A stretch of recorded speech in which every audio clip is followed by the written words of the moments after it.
ప్రపంచమంతా మహాత్ముడని శ్లాఘించిన జాతిపిత గాంధీజీని నేటి తరంలో భారతీయులే కించపరిచేలా మాట్లాడడం బాధాకరం.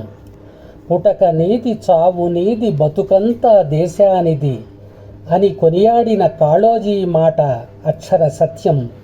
మహాత్మా, ఓ మహర్షి అని మహాకవి శ్రీశ్రీ ప్రశంసించిన గాంధీజీని అర్ధజ్ఞానంతో, అపరిపక్వ ఆలోచనలతో నిందించడం సరికాదు. We can shake the world in a gentle way అని చెప్పిన బాపూజీ నిజంగానే రవి అస్తమించని బ్రిటిష్ సామ్రాజ్యాన్ని గజగజలాడించాడు. 4 అక్షర ముక్కలు నేర్చుకోగానే తుర్రున విదేశాలకు ఎగిరిపోయి సుఖమయ జీవితాలకు అలవాటు పడిపోతున్న కొందరు ఇంగ్లాండ్లో బారిస్టర్ చదివి వచ్చిన గాంధీజీ భారతీయ స్వాతంత్ర సంగ్రామంలో దూకాడని అందరికీ తెలుసు.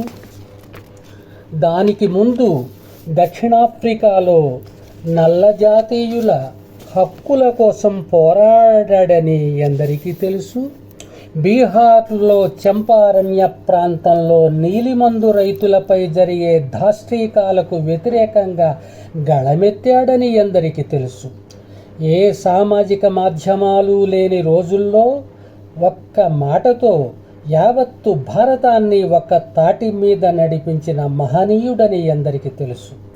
సత్యం, అహింసలే సమాజానికి పట్టుగొమ్మలని భావించి ఆచరించి నిరూపించిన గాంధీ 30 కోట్ల మంది భారతీయులతో పాటు ఆంగ్లేయుల్ని కూడా దిగ్భ్రమకు గురి చేశాడని ఎవరికి తెలుసు.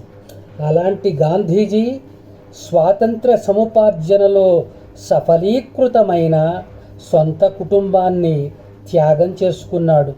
కొడుకులతో వివాదాలు, నిత్య జైలు జీవితాలు, అక్షరాల అర్ధాంగి కస్తూరిబా అనారోగ్యం ఆయనను కుంగదీసింది. 1970 తరువాత పుట్టిన చాలామందికి ఆయన విలువ తెలియదు.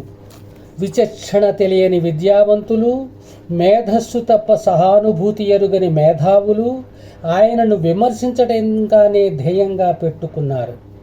స్వయం స్వావలంబనకు అర్థం తెలియని రాజకీయ నేతలు పెట్టుబడులు అంటూ అన్ని దేశాల వారిని దేబిరిస్తున్నారు.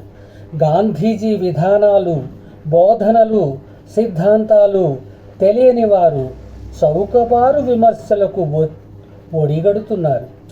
ఏదేమైనా మరో తరం, ముందు తరం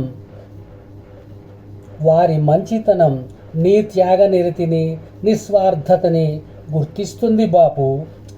బాపు నీకు నా జన్మదిన శుభాకాంక్షలు.